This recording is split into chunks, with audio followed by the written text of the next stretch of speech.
Welcome back to Discovering an Educated Life. This is Megan, and today I'm coming to you again to talk about science. The last video I made, I think, was history. We talked about what we're doing for history this year. So go ahead and grab your cup of coffee, get ready to talk science with me. This is my history mug, but that's okay. So let me tell you. So this year for science, I have a big old stack sitting in front of me here. This is going to be science and health and STEM all in one video.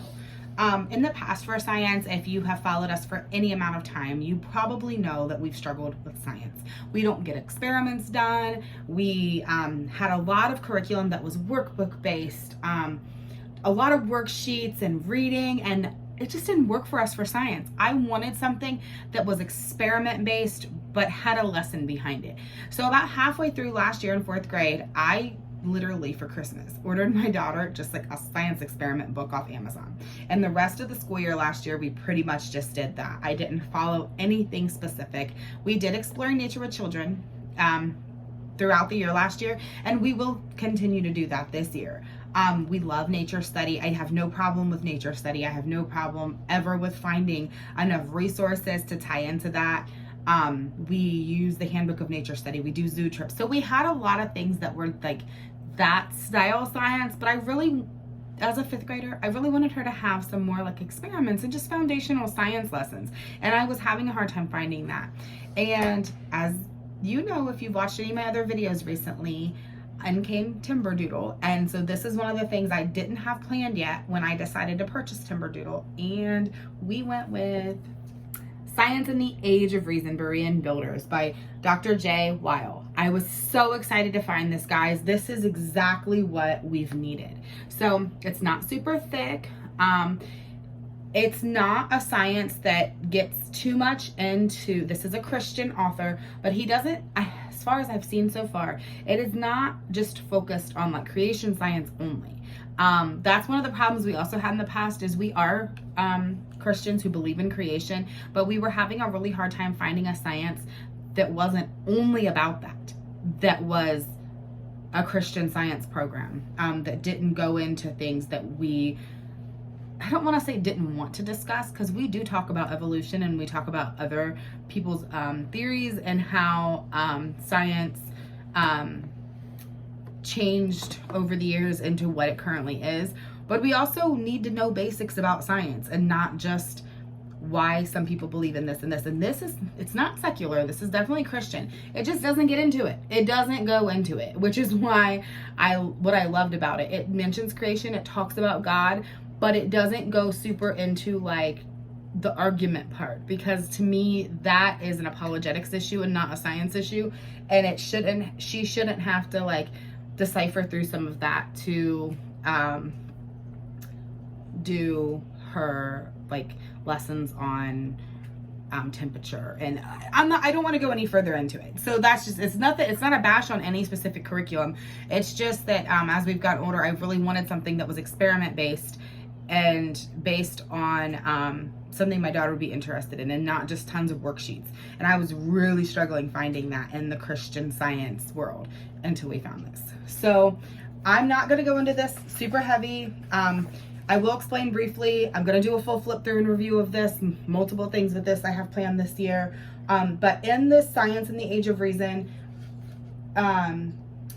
you do an experiment almost every single lesson, and this is history based, so it's on a time period. Now this is like significantly further into the science. There starts with like ancients and works its way through. I got a light shining on you there, but like this lesson on Daniel Gabriel Fahrenheit. So the lessons are going to be like on a person. So you'll read this text, and as soon as you hit the blue box, you stop reading, you go over and do this experiment. And so this one was on expansion, because we were learning about how when things heat up, they expand, and how the thermometer was invented. And then this is about the Fahrenheit scale. And then you finish reading. Once the experiment's complete, there's a lesson review, so we'll talk about some things, and then it'll direct you to this student notebook. So there is a notebook component, so I feel like, you know, she has a lot to talk about and analyze, and then she just kind of completes this. So then so this came with Timberdoodle. We got this, we got the notebook, and we got an experiment kit that came with all the resources we needed. I love it. Like, that makes so much sense to me. So every single time we do science, we do an experiment because it's science. And it doesn't have to be an experiment that's exactly related to, like, it is related to the topic, but it's not like just take some temperatures. Like, I've seen a lot of things like that. Like, when you're learning about temperature, you record temperatures. Or this really taught how expansion works and how they came up with a thermometer by just like, we microwaved a bar of ivory soap and marshmallow, and we saw that like the air expanded when it heated, and that's what's happening in a thermometer. We learned about a historical figure from the science community, Daniel Gabriel Fahrenheit, and then she learned something that a lot of textbooks teach very dryly. Freezing temperature of Fahrenheit is 32 degrees, and the boiling temperature in Fahrenheit is 212 degrees. And a lot of texts I've seen, a lot of science curriculums are like, they just tell you that fact and expect you to memorize it or remember it. And instead, like, I don't think she probably will remember this for a long time because of the way this lesson was done. So I loved it. She learned a science figure. We did an experiment that was hands-on, and then she learned a fact that's important for her to know. A few facts, and without it being super dry, without it being just boring. Okay, so this also came with this book. It's Helps and Hints. It does have some tests in the back. I probably will print these and either, I don't know. I may just orally ask her these questions and see what she remembers. I had thought I was going to print them, but it seems kind of dry. So I may just ask her the questions out loud and just kind of do it as a review. And then next, that's our science. Twice a week, guys. Like, there are bonus lessons and stuff in there we're not doing. I'm not going to go much further because I'm running out of time, and I don't want this video to be super long because I'm going to do a review and a flip through of that separately. But next, this came with Timberdoodle, Dr. Bonafide. Now, we did not do any of them, so I wanted to start at the beginning. So we're actually going to complete 2 Dr. Bonafides this year for science. Our science this year in our co-op is based just on human body and then elements. So this makes sense.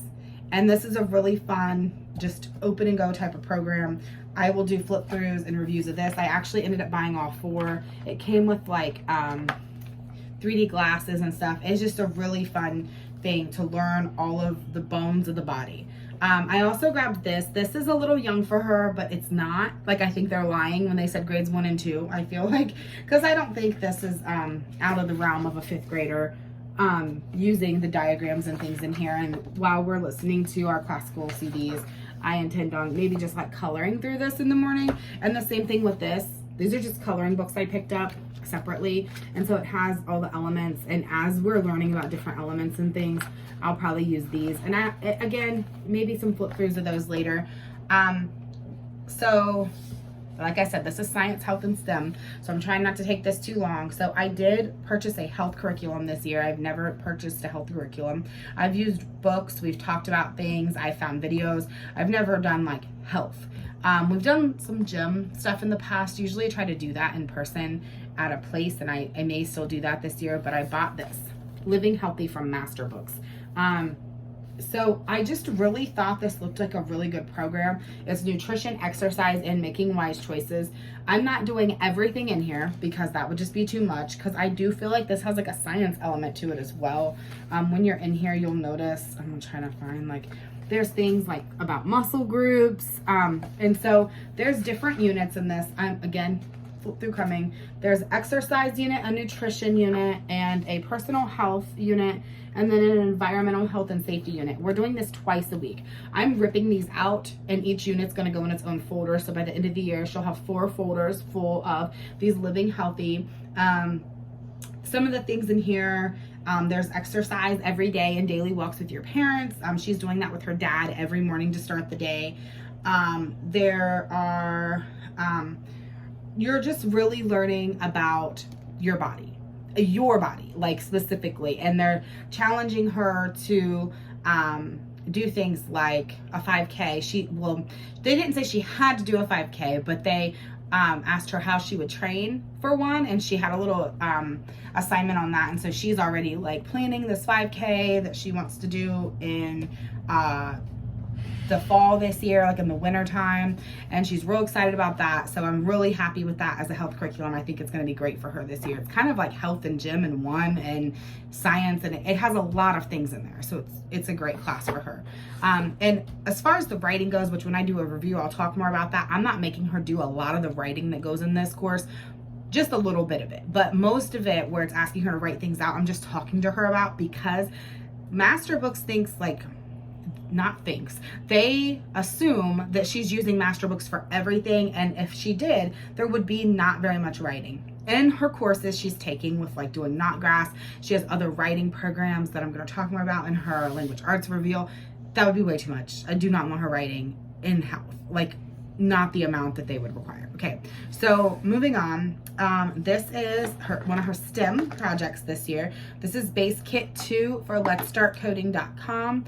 I've loaded this to the computer, so that's about as far as I've got. We've opened it. I just kind of put it back together to show you guys.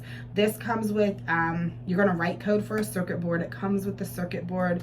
It also comes with 5 LED lights, a mini speaker, 4 buttons, a maker board 2.0, a turn knob, reference cards, and USB cable. And so the reference cards give her the projects she's going to be doing, and then she just gets on the computer and does them. She's been begging me to code for 4 years, and I just haven't really found, I just didn't know where to look. I'm not really super tech savvy. Timberdoodle recommended that, and it just made sense to go with it, and I've read a lot of good things. It's using C+, which I did do C++ and Visual Basic coding in high school, but I didn't really know where to start with her in elementary school. Anyways, so we have next stop motion explosion. She's going to be doing the stop motion course from Timberdoodle. She's super excited about it, and this has the software, it has the sound, it's a whole program. It came with the camera. Again, if this camera is not good, I'll just let her use our we have other cameras. Like, I'll let her use a different camera, or even her phone, or even anyways, I'll let her use something else if I don't love it. So for the first few months, she's just reading this a couple times a week. It's a pretty thick book, and this is kind of like teaching her how to set things up. So she already has some things planned, and again, this is a review coming, guys.